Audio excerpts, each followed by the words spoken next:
A small but increasingly powerful segment of the population, a determined band of zealots who see themselves as God's soldiers in a holy war for the soul of America, has spawned a backlash in this country.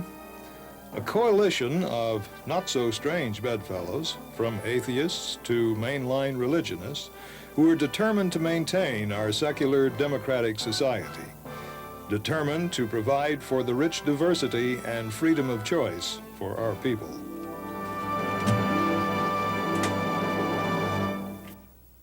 The twin goals of the theocrats are control of our government and our public education. 6 decades after Scopes, the monkey trial of the 1920s, when teaching evolution in public schools was banned, and we should have gotten past that, the battle of creationism versus evolution still goes on. Recently in Vista, California, the Christian Coalition stealth candidates got control of the school board. Fortunately, the commonsensicals in the community woke up to what had happened and reversed that decision. Contrary to popular opinion, most mainline church congregations are opposed to the radical right and to prayer in school. The radical religious right knows that the majority of citizens in this country do not want the theocracy that is their ultimate goal. So the coalition affiliates masquerade under a number of high-sounding appellations. Focus on the Family, Family Research Foundation, Citizens for Excellence in Education, American Center for Law and Justice, Phyllis Schlafly's Eagle Forum, Beverly LaHaye's Concerned Women for America, Reverend Lou Sheldon's Traditional Values Coalition, and so on. Brick by brick, issue by issue, in the courts and in the legislatures, Pat Robertson's Christian Coalition works around the clock to dismantle the wall of separation between church and state. Who is this guiding spirit of the radical religious right juggernaut? Who is the man behind the benign mask of the host of the 700 Club? Atheists United, in cooperation with Americans United for Separation of Church and State, are pleased to present Gerard Straub, main speaker, and Harry Schwarzart, organizer of this event, at a meeting hosted by the Reverend Gilbert Stone at his Woodland Hills United Methodist Church. Reverend Stone is but one of the many mainline church leaders who are arrayed against the radical religious right. Reverend Gilbert Stone. I would like to introduce to you the founding president of the chapter here of the Americans United for the Separation of Church and State here in the San Fernando Valley, Mr. Harry Schwarzart, a tireless worker for the cause of the Constitution and for the cause of reason. Harry. We all know how powerful and wealthy are the forces on the radical religious right, but there's a powerful foe, a general, who we need fear more than all the leaders of the religious right combined. And that powerful foe is general apathy. Apathy on the part of a majority makes it possible for a minority to gain control. Let me quote Ralph Reed, who's the executive director of the Christian Coalition. He says, "I want to be invisible. I do guerrilla warfare. I paint my face and travel at night. You don't know it's over until you're in a body bag. You don't know that until election night." Ralph Reed knows very well that the Christian Coalition does not speak for the majority of Americans, but he knows that only 25% of Americans vote. And he's bragged about the fact that since they say they are doing the work of God, and they have this messianic zeal that they can get all of their people to vote, and that way they, in the minority, can gain control of this country. And of course, what happened last November attests to the fact that the Christian Coalition and the religious right is a very powerful political constituency. Gerard Straub came into the world of Pat Robertson after disillusionment with the Catholic Church he grew up in. Struggling with personal problems, Jerry saw salvation in the promises of media star televangelist Pat Robertson. I was an executive at CBS, but suddenly I wasn't happy working there. I happened to catch Pat Robertson on TV, wrote him a letter, and before you could say, send us your donation, I was working for the Christian Broadcasting Network. In March of 1978, when I arrived in Virginia Beach, I thought I had entered paradise. Not only was I being paid to pray, but I also merged my adulthood love of television with my childhood dream of spreading the gospel of Jesus. I quickly became Pat's right-hand man, and as the producer of his 700 Club, Pat credited me with boosting his ratings by nearly 35%. Professionally, I was having the time of my life. I started his news operation. I wrote and produced musical specials featuring Amy Grant, B.J. Thomas, Debbie Boone. I created Another Life, TV's first Christian soap opera, and I traveled all through the Middle East with Robertson, producing documentaries for his network. But gradually it became clear that CBN was far from paradise. Over time I saw much that troubled me: the hateful bashing of gays, the loathing of women, the mean-spirited attitude toward people of different faiths, even other Christians who did not share their understanding of the faith. I was troubled by the televising of false claims of healing and questionable fundraising tactics. I devote a great deal of my book to these issues, as well as describing the daily social and religious life at CBN. After 2.5 years, I left Pat and returned to the world of commercial television as the associate producer of General Hospital on ABC. I went from Pat Robertson to Luke and Laura on the Run, which is really one heck of a transition if you think about it. But it was all the same. It was all fake stuff we were selling. A few years later, I was the executive producer of a soap opera in New York, and when NBC canceled the show, I decided I needed to take time to examine all that I saw and did while working for Pat Robertson. In January of 1983, long before Robertson's political ambitions were revealed to the public, I put my television career on hold for nearly 3 years in order to devote myself fully to understanding not only Pat, but also his brand of fundamentalism, which fuels his every action. During this period of introspection, Jerry wrote his Insider's Report on Pat Robertson, the 700 Club, CBN, and the genesis of Reverend Robertson's political campaign for the presidency. As I toiled in lonely obscurity, I had no way of knowing that one day Pat would actually be a legitimate candidate for the presidency, and that I would be attacked for exposing his messianic motives for running and for raising legitimate questions about his ability to be the president of all the people. Way back in January of 1983, I didn't realize how two major forces in society, religion and politics, had quietly fused to form an unholy alliance. Initially, my only interest was spiritual, but as I probed the depths of my faith experience and the cultic nature of the belief system at CBN and searched for answers to all of my questions concerning the nature of God and man's relationship to a supreme being, my eyes were gradually opened to the politics of God, and I couldn't help but to become alarmed by the Christian right's political goals and influence. All right, enough about me. Let's turn our attention to Pat Robertson. Although Robertson had assembled a dedicated, invisible army willing to do anything to get their man of God to lead our nation, the voters decided otherwise. But the invisible army wasn't yet strong enough or politically sophisticated enough, so they were dealt a fatal blow on Super Tuesday by George Bush as Robertson managed to win only one of 17 states up for grabs, the state of Washington. When Robertson entered the campaign, he figured that neither Bush nor Dole would be able to enter the Republican convention with the nomination sewed up, and his sole hope rested on a brokered convention where the Christian right might be able to seize the nomination. Robertson never imagined that Dole would bow out so quickly. With his hopes for the White House dashed, Robertson returned to his televised pulpit, and once again, the tax-exempt religious ministry of the 700 Club became a political forum in which Pat lashed out at the press for deliberately torpedoing his campaign. During the campaign, Robertson not only tried to distance himself from his televangelist past, he also appeared to compromise and soften some of his religious beliefs, actions which troubled his supporters. In an attempt to regain the financial support of those followers who had become skeptical, Robertson spent a full week of 700 Club broadcasts setting the record straight.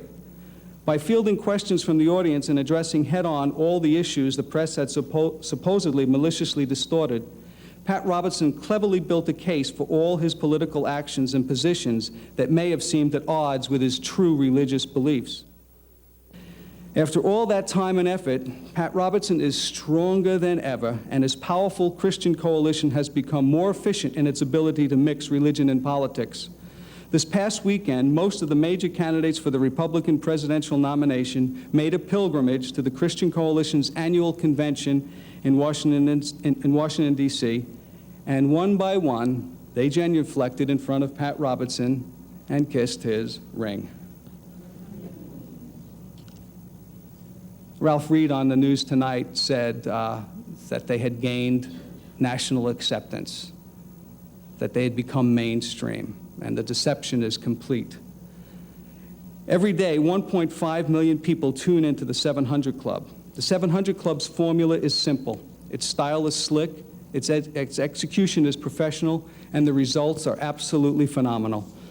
Pat taps his viewers' fears, alienation, anger, outrage, frustration, and anxiety, and then he skillfully offers them hope, relief, a sense of community, guaranteed salvation, and a promise that God will send a financial miracle their way if they only step out and send some money Pat's way. And send the money they do. In 1993, the nonprofit Christian Broadcasting Network had revenues topping $140 million, over $90 million of that coming directly from viewer contributions. In addition, Pat's for-profit Family Channel had revenues of nearly $210 million in 1993. Pat's annual salary is $435,000, and his share of stock in the Family Channel is worth $50 million. By the way, Robertson spent $22 million in Iowa in 1988 in order to beat George Bush for the caucus. When the Robertson forces won the early delegate election in Michigan, Robertson proudly proclaimed, "The Christians have won. What a breakthrough for the kingdom." Can you imagine John Kennedy saying after a political victory, "The Catholics have won. What a breakthrough for the Vatican"? If he had, he would have been booted back to Hyannisport in a career of touch football on the beach. But not so Robertson. He marched on. How clever it was for a conservative Republican to evoke the memory of a liberal Democrat in order to duck a legitimate question. What a breakthrough for the kingdom. That heartfelt sentiment contained the seed of Robertson's then flowering campaign, and understanding its meaning is essential to understanding the man and what he considers to be his divine mission, because it reveals a theological perspective that promises doom for the planet. God's special plan for Robertson was revealed to him in the spring of 1968. You have to really listen to this. His staff and supporters had gathered to celebrate the dedication of the then renovated headquarters building in Portsmouth, Virginia. During a time of charismatic prayer, a message which was understood by all to be a prophetic word from God was delivered to a member of the CBM Board of Directors. Those assembled believed that the board member had the gift of being able to receive messages from heaven that were uttered by God.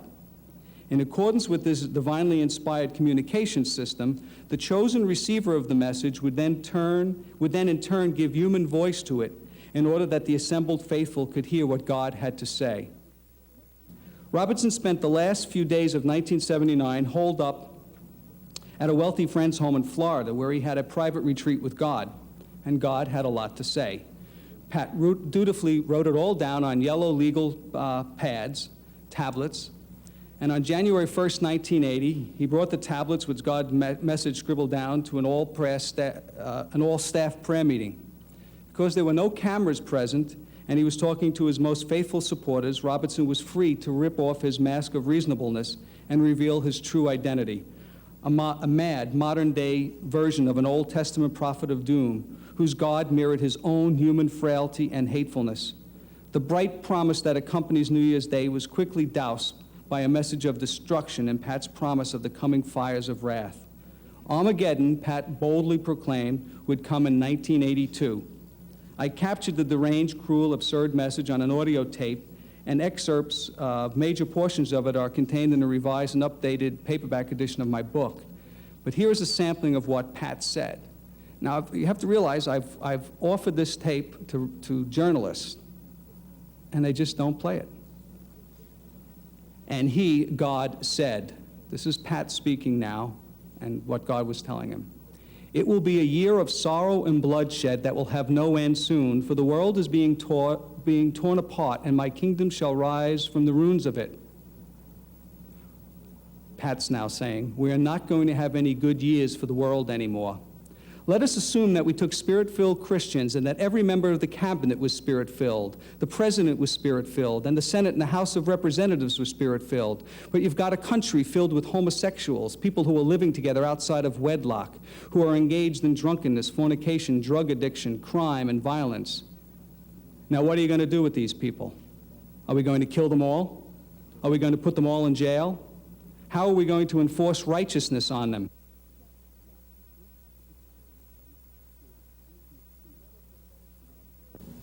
Another prophetic type word, and this is Pat's words. He says this, another prophetic type word. And these are words he believes God is speaking to him to speak to the audience. I am the Lord God Almighty. The nations are in my hand. Their rulers are like water. Nothing can hinder my plan. No man can block it. I have ordained it from the foundations of the world, and my name will be glorious, for I am God. My plan is to gather the nations into the valley of vision, and I will contend with them there. Their horses, their riders, their tanks, their artillery will be nothing before my power. I will render them helpless, useless. Their planes will not fly when I rain fire and brimstone upon them. My world will not be destroyed. Terrible things will happen, but my world will stand. Now we're coming to the harvest, and Jesus said we're the wheat, and he's going to gather the wheat into his garner. But the chaff is going to be burnt up with unquenchable fire. We haven't seen Jesus do that yet, but he said, my kingdom is going to rise out of the ashes of the old world. The old things that are here, Jesus can't use in his kingdom. And he doesn't want fornication. He doesn't want adultery. He doesn't want various types of promiscuity. He doesn't want homosexuality. He doesn't want drunkenness. He doesn't want the blasphemous lips and the greed of mankind. And he doesn't want their rejection of him. And the world system is so corrupt that he can't do anything with it except to say, I'm going to shake it and tear it down and start all over again with my kingdom, with my people. Jesus Christ is going to be glorified, and then he is going to come back again. And he's going to establish a kingdom, and he's going to turn it over to us and say, all right, run it. I taught you the principles, run it. I've cleared the decks for you, now it's your world, run it.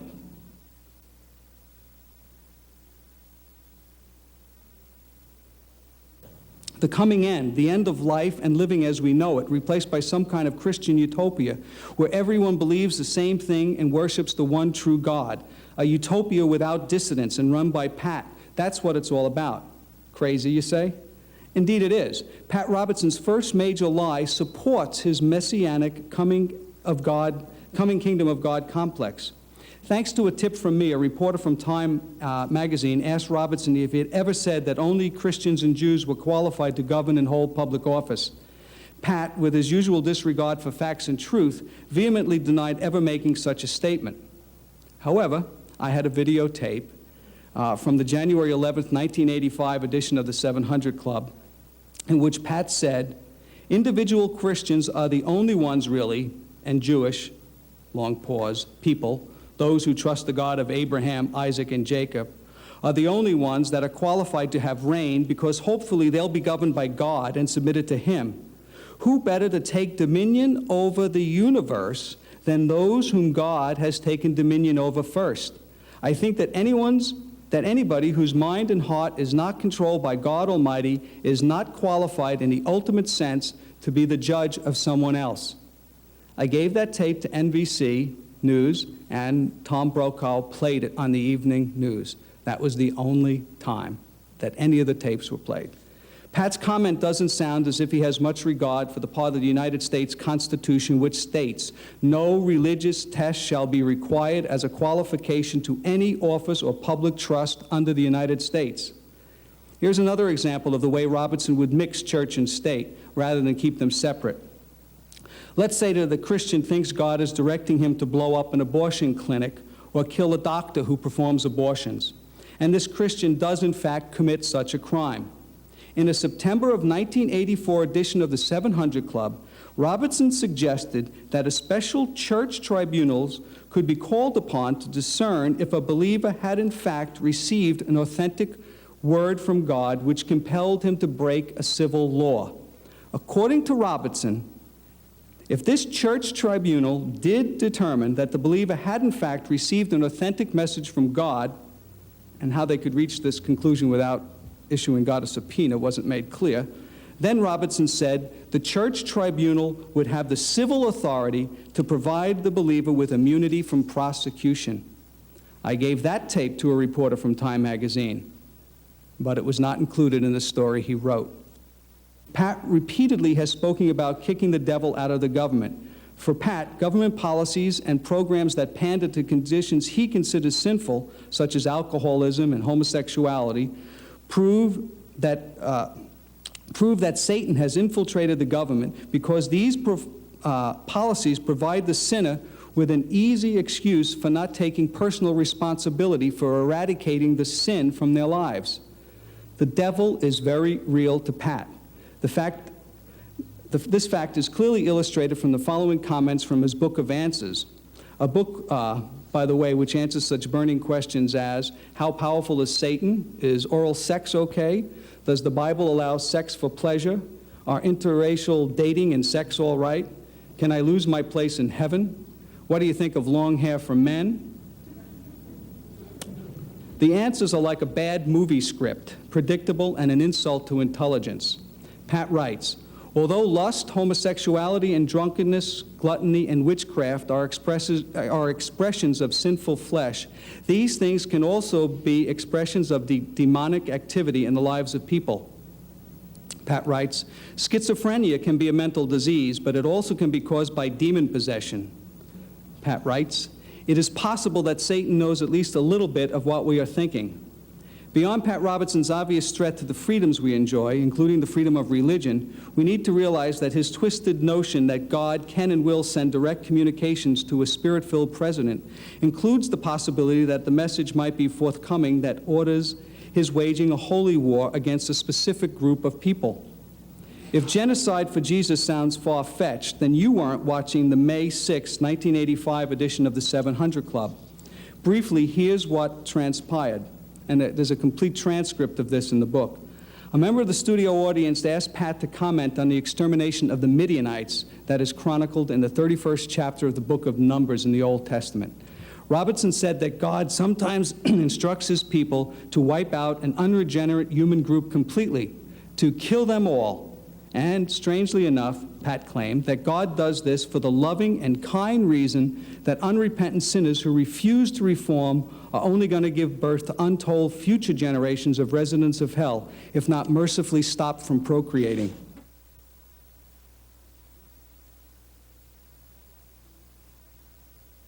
Pat Robertson needs to be held accountable for all the things he has written and said. He has an audio and video trail a mile long that needs to be exposed, despite his failed run for the presidency, because he is even more dangerous now.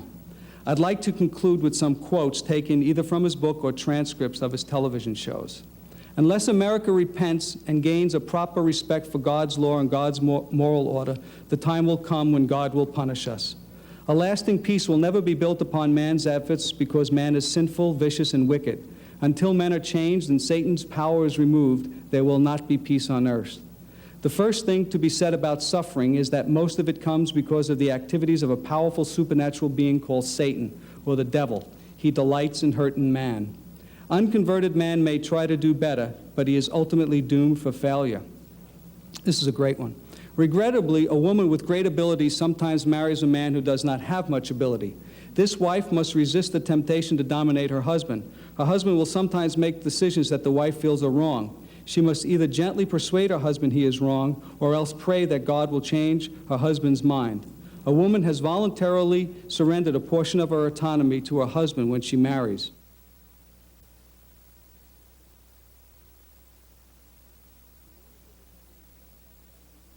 When any civil government steps outside the mandate authorized by God Almighty, then that government does not have any further claim over its citizens. Not only is there life after death, but God is going to give us new bodies, better than the ones we have now. We are not going to be disembodied spirits. I like that. There is no reproductive evidence to support evolution. When a person who does not have biblical grounds for divorce remarries, he or she is technically committing adultery. Perhaps people will be assigned to watch over a planet or two. We do not know for certain what tasks we'll be performing in heaven, but there will obviously be an ongoing functioning universe. Because much of the disease and illness people experience is caused by sin and ignoring principles of healthy living, there will never be a cure of all disease until Satan's power is done away with.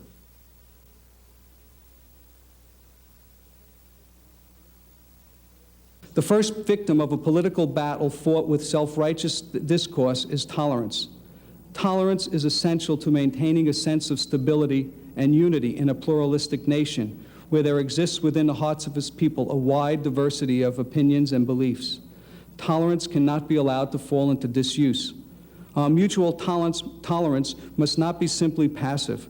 We need to make a positive, cordial effort at understanding each other's beliefs and practices without necessarily accepting or sharing them.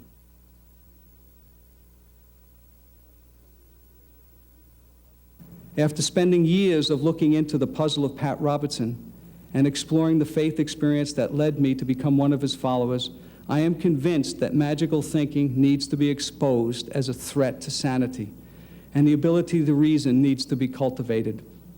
I believe that it is vital that the freedom to doubt must not only be guaranteed, but also encouraged. Furthermore, tolerance must remain a hallmark of American society, and America cannot be turned into a country where dissenters are seen as devils. Religious intolerance proves that it is easier to give people hell than your heart, and illustrates that hatred is a very easy weapon to use. I believe that individual Americans need to develop the strength that is needed not to hate those whose views, both religious and political, differ from theirs. Thank you for listening.